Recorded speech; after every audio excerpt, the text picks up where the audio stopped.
Hey there, it's Korinn, 365 Days of Open Heart Living, and I have two bonus videos for you. They're very special because I get the opportunity to interview Kevin Niv Farrow, who is the founder of AcuEnergetics. He is the one I trained with on learning the inner breath and the inner smile. He is the one that I learned the light body meditations from as well. He has founded AcuEnergetics, which is an energy healing modality, and it's fascinating. He's phenomenal. I'm really excited to share these with you. So I'm plugging these two bonus videos in just after day 60 because in the progression of 365 days of open heart living, we did the first 30 days as the inner breath and then the second 30 days as the inner smile. So now you're getting a chance to kind of hear direct from the man who I learned from. He is a wealth of knowledge, he is a treasure, and I know you're gonna love what you learn from him. I also want to just encourage you to listen to both. So the first one, part one, we are gonna talk about the inner breath and the inner smile specifically, but part two is where we get into the fascinating practices of the light body. Now, all of those meditations, inner breath, inner smile, and the light body meditations, they're all ancient practices. So you'll get to hear and learn and understand how the depth that is in them and kind of their background. And then you'll get to learn from Kevin directly on some tips and some insights of just considering when you are exploring with these things on your own. Be sure to watch both videos and then be sure to go to openheartliving.com where I will offer an in-depth course on the inner breath and on the inner smile that will help to bring you to a new level in having meditation in your life. And while you're there, be sure to also subscribe to my newsletter for upcoming opportunity on learning those light body meditations.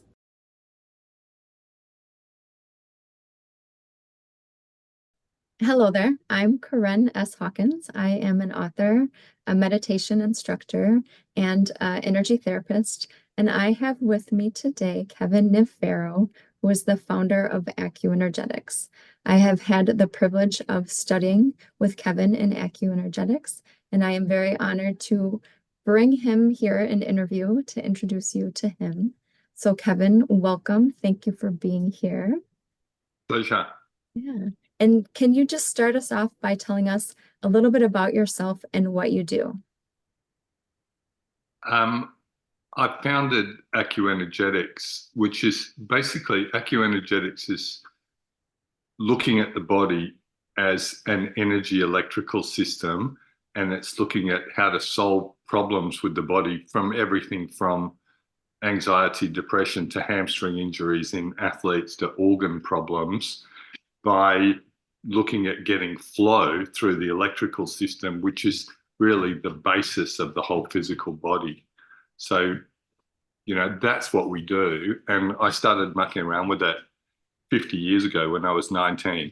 So I've been playing around with it for a long time. So I've studied lots and lots of different things. So in AcuEnergetics, it's sort of two parts. It's like a system of understanding how to interact with the electrical system, but it's also understanding the mapping of the electrical system and how it goes down through different layers. Right? Fascinating.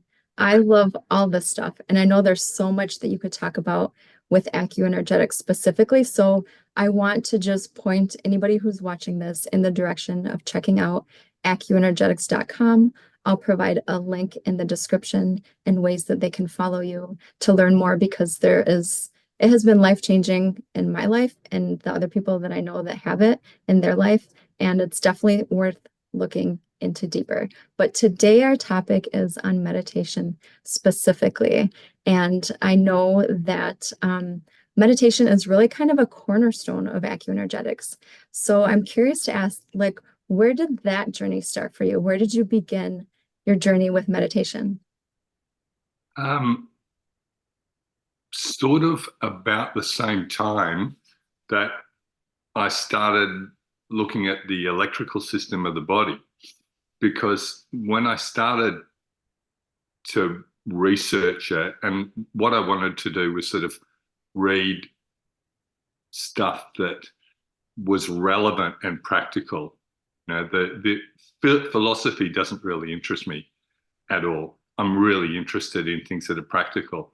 And so when I was first doing, you know, I mean, I just got introduced by accident. I didn't sort of grow up being interested in this stuff, although I did do yoga from when I was like 18 months old until I was 6, probably 3 full days a week, because my mother was a yoga teacher, and that our babysitting was going to yoga class. So I started doing that. But when I started to get interested in what became Acu, I was at uni, and one of the things that I was doing film and TV, actually, but one of the things that I was sort of interested in was Oriental religion. So I was looking at Taoism, Buddhism, Hinduism, shamanism in Southeast Asia, those sort of things. And I noticed reading the texts that they were actually talking about the electrical system of the body, the energy system of the body, in really interesting ways, but it was a really practical, like, do this, there's this center here that does this. And so those books were all meditation texts. So I had a very different understanding of meditation from the beginning to the idea of trying to calm down my stupid mind. I mean, I also had that, but the way of,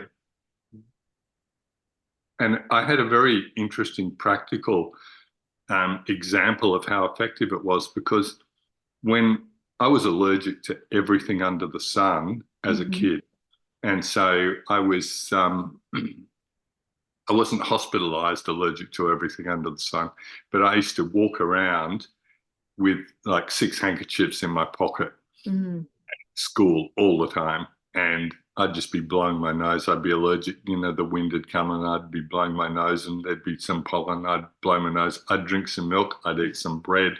I spent a couple of years going to the allergy clinic at one of the local hospitals every Friday afternoon. Oh my gosh. And they didn't find anything I wasn't allergic to. And then when I was 19, I did a 4-day meditation retreat, really because where I was actually doing some yoga at a, excuse me. Yeah. Speaking of blowing the nose. Blowing my nose. But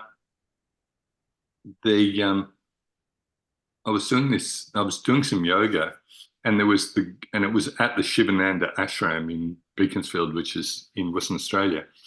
And the guy who was the guru, because it was a Hindu yoga ashram, it wasn't like sort of modern yoga that you do today. It was really much more, I suppose the hatha yoga was pretty similar, but they really were sort of pushing meditation.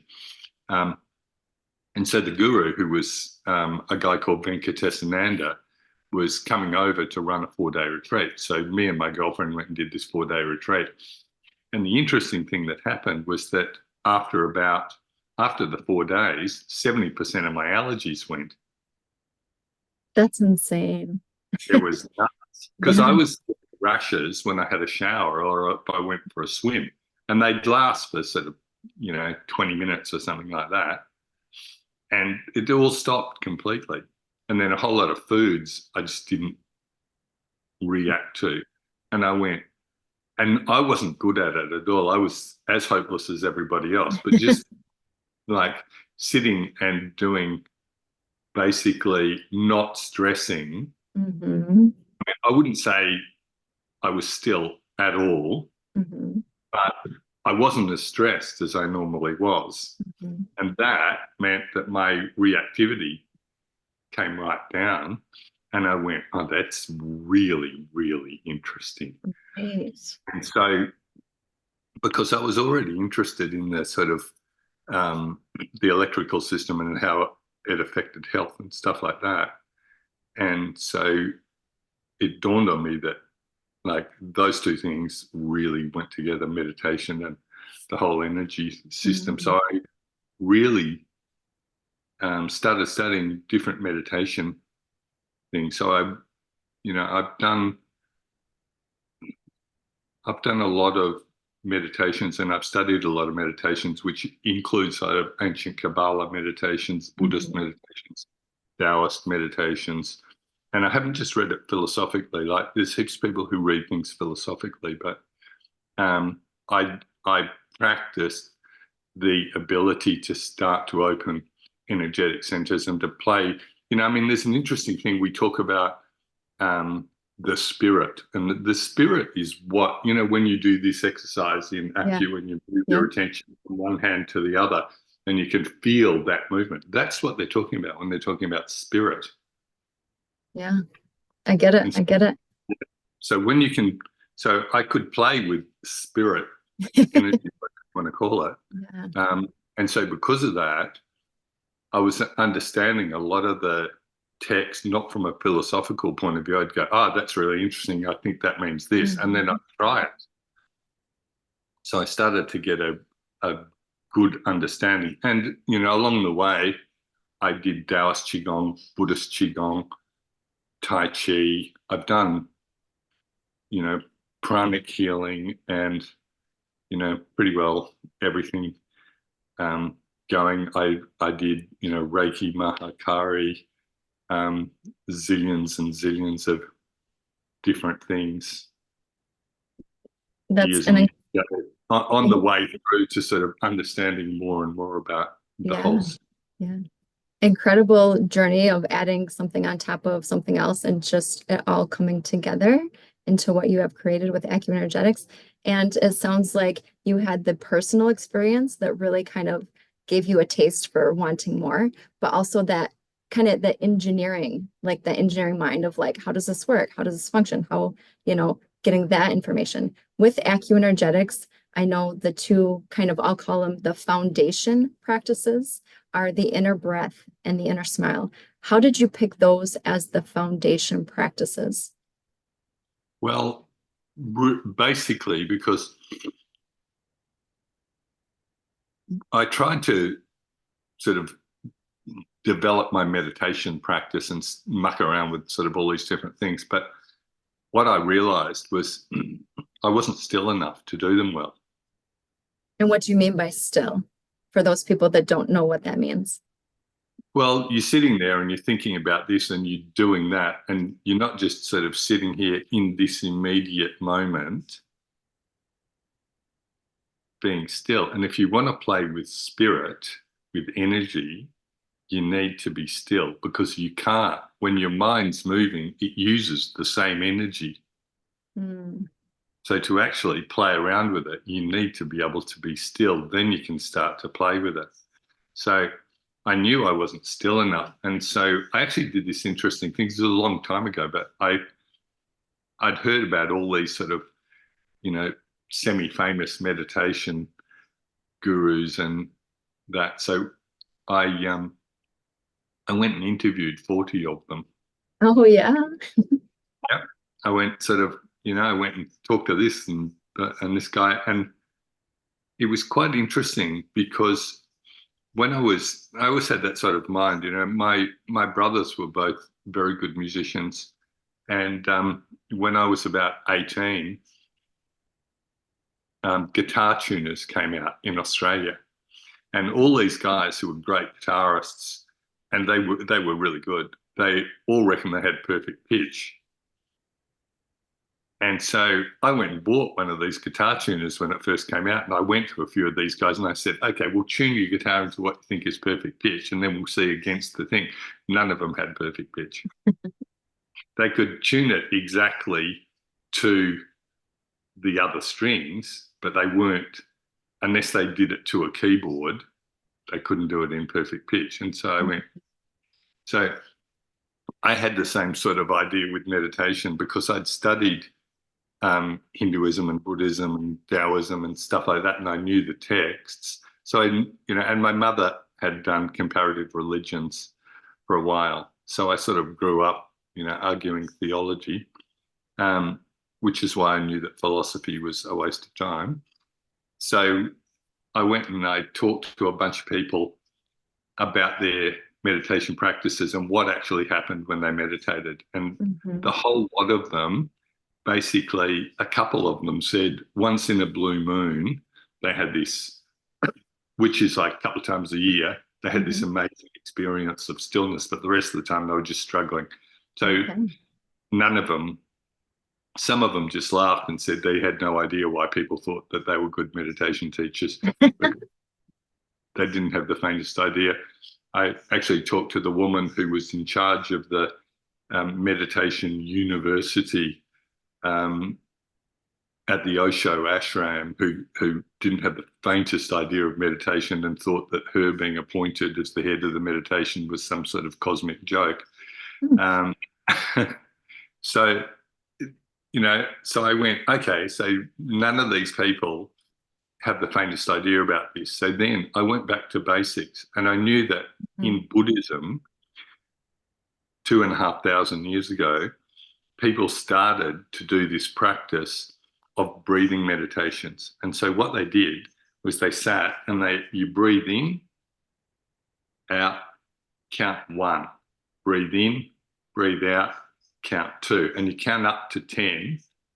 And then when you get to 10, you go backwards. Yeah, 1, 2, 3, 4, 5, 6, 7, 8, 9, 10, 9, 8, 7, 6, 5, 4, 3, 2, 1, like that. And you keep doing that. And the idea is because the mind just will flip to the next number all the time, it keeps you a little bit present.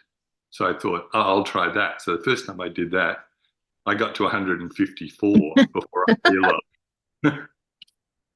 So I thought I've done that too. One of my students got to 350 something, so I don't hold the record.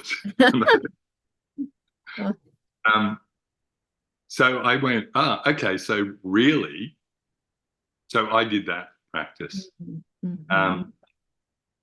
because I went, okay, well, it'll start to.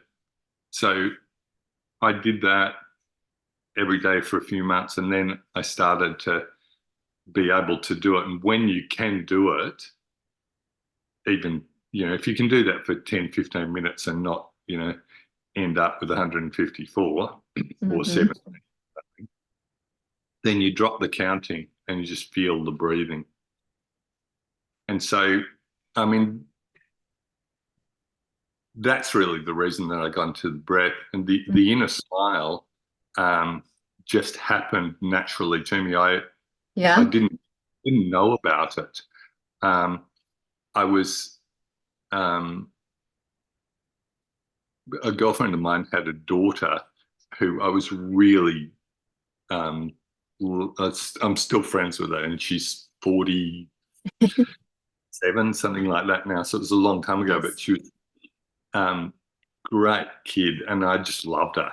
And I had a photo of her playing a mandolin in a silly hat, and I remember just sort of looking at it and really feeling this. And then I just went into the feeling of that, and I went, oh, that's amazing. Right. And I discovered years later that it was an old meditation. So where it comes from is it's probably Taoist, Buddhist, but my experience of both of those things, getting back to your question, is that I had practical, it was practical for me. It wasn't an idea. I went, yeah. So they're easy things to do. I don't have a gift for meditation. Meditation's the same for everybody. You start to sit still and it starts to become apparent. And what you can do is practice. That is so fascinating. It's fascinating to learn that it was a practice for you that you just kind of stumbled upon before you knew that it was an ancient practice that you teach about. So those two, did you have something you want to say? No. So those two are kind of foundations of AcuEnergetics, of doing these meditations, the light body meditations that we'll be talking about later. And what would you say like what would be a takeaway that somebody can expect to get in doing the practice of the inner breath? What would be a takeaway that somebody can expect to get in doing the practice of the inner smile? Well, the inner breath, basically what happens is when you start to make your breathing conscious or be conscious of your breathing, what happens is the mind, instead of doing this, starts to do that. So you start to be calmer, you start to have more clarity, you're not sort of as reactive. The inner smile is like a medicine. Mm-hmm. It really is like a medicine. It's probably the simplest, most effective thing I've ever seen in terms of making you healthy. I really noticed a lot of things with a lot of the AcuEnergetics practitioners. Years ago, we were sitting around talking about treating people, and basically the thing that came out of it was that everyone was saying if they could actually get people to do the inner smile, didn't matter what they had, they probably got better 60% faster, 50% faster. And why it does that is because a lot of the things that we have, and I'm not sort of talking about a sports injury, right? But if you've got problems, say you've got a gastro problem or a heart problem or a liver problem or something like that, essentially what happens is that the way that we hold inside causes the problem in the first place. So when you start to do the inner smile, what happens is you start to relax just from the heart, because everything connects to the heart. Mm-hmm. So you start to be, love it just cures everything. Everything starts to open up and you start to get flow, and suddenly your gastro problems aren't as bad. Your liver problems aren't as bad. The heart pain sort of will go away. I mean, with a lot of people, a lot of the people that we see as practitioners are probably going to need more than doing that themselves. They're going to need sessions rather than just, but part of that is because, pardon me, it takes a while to practice and to become stable at doing the inner breath and the inner smile. So when you're learning it, you're not going to put up with your gastro problem for 6 months while you learn how to do the inner breath and the inner smile.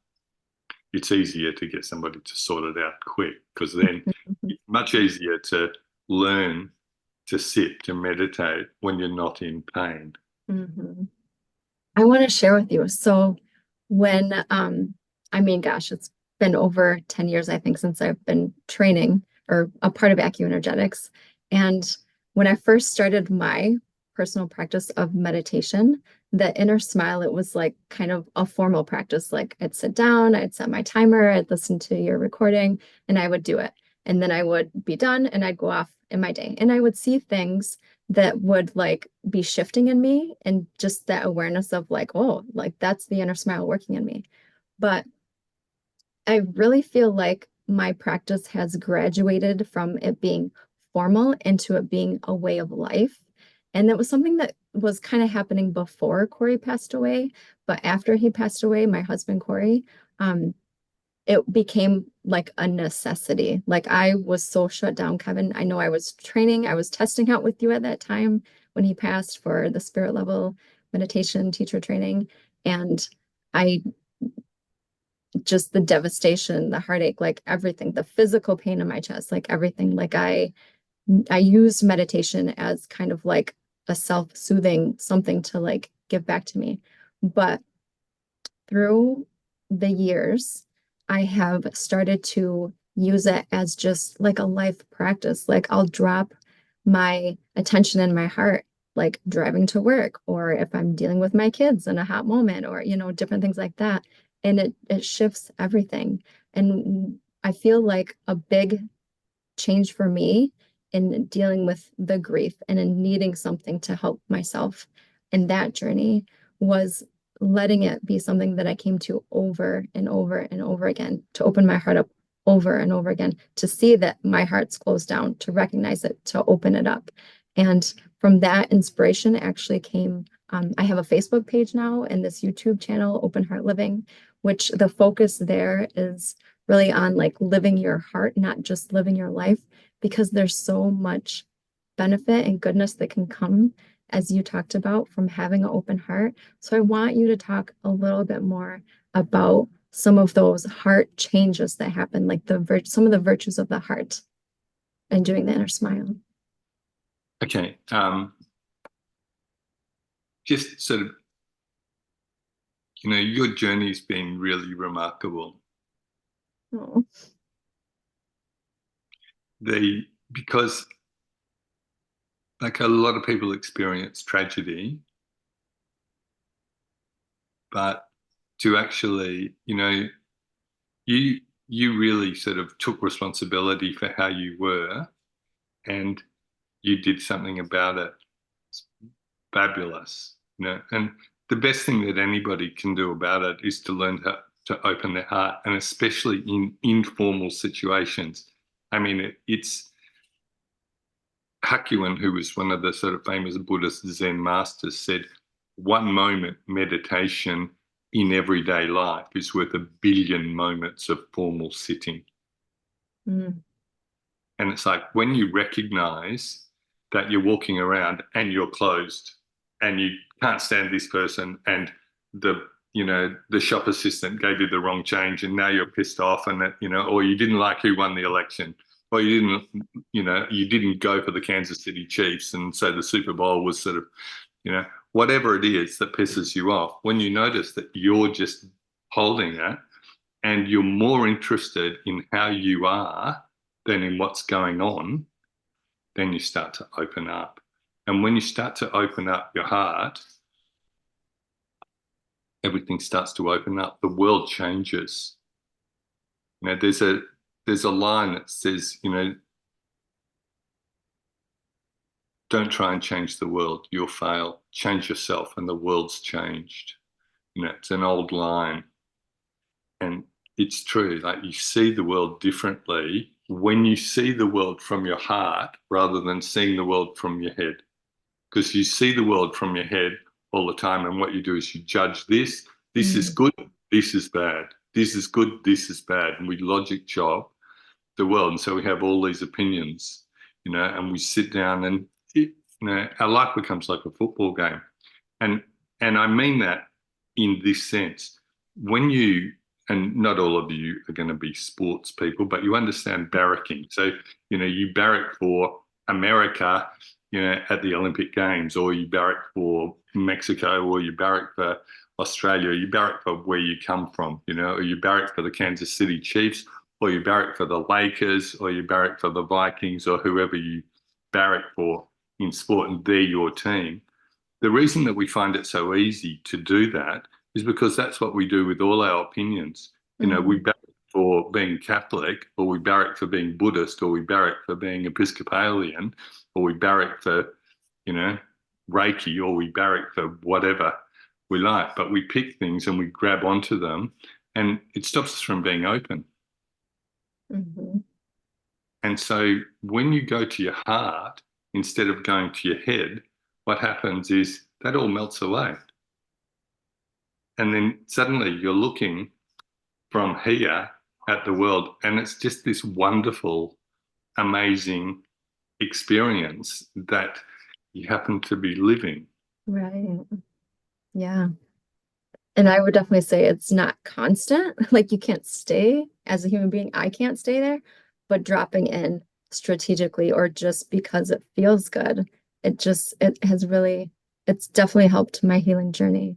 The virtues you talk about of the heart, like courage, compassion. Can you speak to a couple of those that can shift and change when we have an open heart practice that we are doing regularly?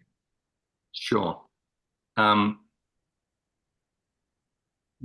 as you said, there are basic virtues in the heart, and courage is a virtue.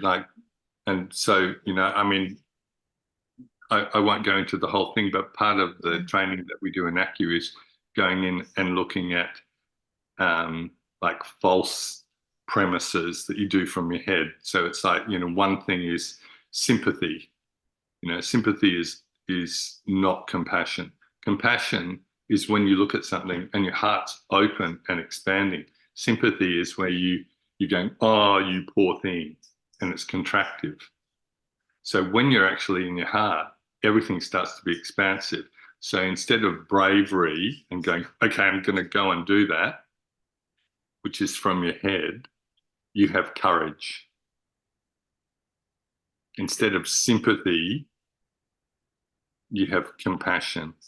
And there's a whole lot of things but basically the key thing about them is that you don't have to develop them. They're all virtues of having your heart open. So you go and start to feel, I mean, the inner smile as a basic practice is simple. You think of somebody that you love and then feel what happens and then stay with the feeling and drop the idea.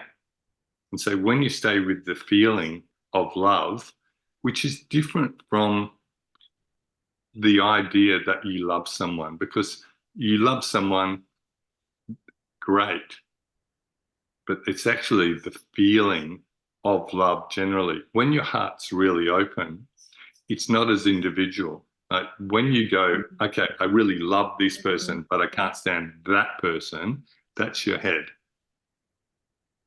That makes sense. Mm-hmm. But when your heart's open, it's not like that. It's like, okay, you actually, I had a friend of mine, we were talking about football, Australian rules football, a few weeks ago. And he said, as he's got older and really as he's got much more open in the heart, he said now he doesn't really care whether he'd rather like his team to win, but he really enjoys watching the games. Whereas when he was younger, if his team didn't win, he thought it was a complete waste of time. My husband was like that too. Yeah. So it's, it's not like, I think there's a sort of false idea of in meditation that there's this sort of weird spirituality thing. And I have no idea what that means, other than spiritual comes from the Latin inspire, which means to breathe. So if you breathe, you're spiritual. And the spirit is, as we were talking about, really the electric field that you start to feel when you're still. The ancient Greeks in the Orphic mysteries, they said the first stage of initiation is when you pass through the serpent of Kronos. And actually what it means is Kronos is the god of time. So when you start to be still, instead of in your rushing time sense, that's the first stage of initiation. And that's because when you're still, you can feel spirit. And when you can feel it, spirit rises. Perfect. So just like you were talking about with the inner breath. Yeah. Yeah. So, I mean, this is just that's like the law of gravity. It's not based on a particular belief you have or based on anything at all. It's like you can believe whatever you like, but, if you take that and drop it, it's the practical law. Yeah. Just a law of being human too, and of being physical and non-physical. Yeah. So, it doesn't matter whether, I mean, you can be a Christian or you can be a Buddhist or you can be anything at all. But if you open your heart, and everybody had heart practices. Yeah. The interesting thing that I've sort of discovered studying a lot of different religions is that the actual practice, or the theology looks a bit different to start with, but the actual practices that they used traditionally were all the same. That makes so much sense. Yeah. So, and really the the theology of it was really considered secondary. It was like you started doing it because of the theology, but when you advanced to the stage of practice, the philosophy wasn't important. And a lot of religions stopped practices because people were more into the actual practice of having their heart open than they were into believing stuff. So if you read sort of the history of some religions, you see they banned meditation, because it interfered with people's belief systems. Because when if you teach that gravity doesn't exist and people go around dropping stones and looking at it and dropping stones, so they can't see it. Right. It makes me think too of how the mind can just like twist things up. Like we get so ingrained in what our concepts are, what our beliefs are. But when it's just a practice of being human and having an open heart, like that's where the beauty of life can blossom, not in specifically the belief, but in the actual experience of living. Absolutely. So what would you want to say to somebody who's just starting off on their meditation journey? What's like a piece of advice that you would give them? Start simple and practice. And don't try to, I've always thought it was amazing that people think they're natural spiritual meditators or something, because if you get somebody who doesn't play a guitar and they go to a guitar shop and they buy a Fender Stratocaster and an amp, they don't expect that they're going to be able to play like Eric Clapton this time next week. Right. And that's because they're not going to be able to play like Eric Clapton this time next week. Right? And meditation is sort of similar. It's like when you start, when you start to get it, is when you realize that your frustrations with it are the reason that you're doing it in the first place. And so you start to go, okay, so the simple thing to do is not worry about where you're getting to in it. It's literally to practice every day. And whether you practice for 15 minutes or whether you practice for an hour, doesn't really matter, because it's sort of like a knack that you get to, but daily is really good. One of the practitioners in AcuEnergetics is an efficiency expert. And when he did his exams, hand skill exams years ago, I knew this guy's so busy, he flies all over the world sort of with, restructuring everything from, lines on automobile, manufacturing. He goes, that shouldn't be there, that should be there. And he's not an engineer, he's just logical. And his hand skills were great. And I said, where did you get the time to practice? And he said, 8 minutes a day. And I'm like, what does that mean? And he said, if you do 8 minutes every day, it's 40 hours a year. Most people don't practice anything for 40 hours. Or if they do, they do it really inefficiently. They go on a Saturday, they practice for 3 hours, and then they don't do anything the other 7 days. If you want to learn something, you need to do it every day. And so he worked out 40 hours, 8 minutes a day. Probably 8 minutes isn't really long enough. 15 minutes is. Okay. Because you start to sit, and it's really like one of my good friends, I was talking to him about his meditation practice a few years ago, and he used to do 15 minutes a day. And then he came to me and he said, I'm doing half an hour now. And I said, why the change? And he said, because I realized that actually I can get still now, but it takes me 15 minutes to get still. And then I stop. So now it takes me 15 minutes to get still, but then I sit being still for 15 minutes. Smart. Expanding in your progress. Yeah, and just the process. Yeah. Like, it was one of the most brilliant things anybody's ever said to me about practice. That's funny So that you say that. And I've heard you tell this before, but it makes me reflect on my practice, how I'll like have the formal where I'm setting my timer for 15 minutes. And then after it goes off, then I set for a little bit longer because that's just when it's starting to like when I finally have settled or when it's like, okay, now. And then you just kind of open up into it just a little bit more. Yeah. I think one of the great line, I mean, this, I've read a lot of the traditional texts and that, and one of my favorite lines in those things is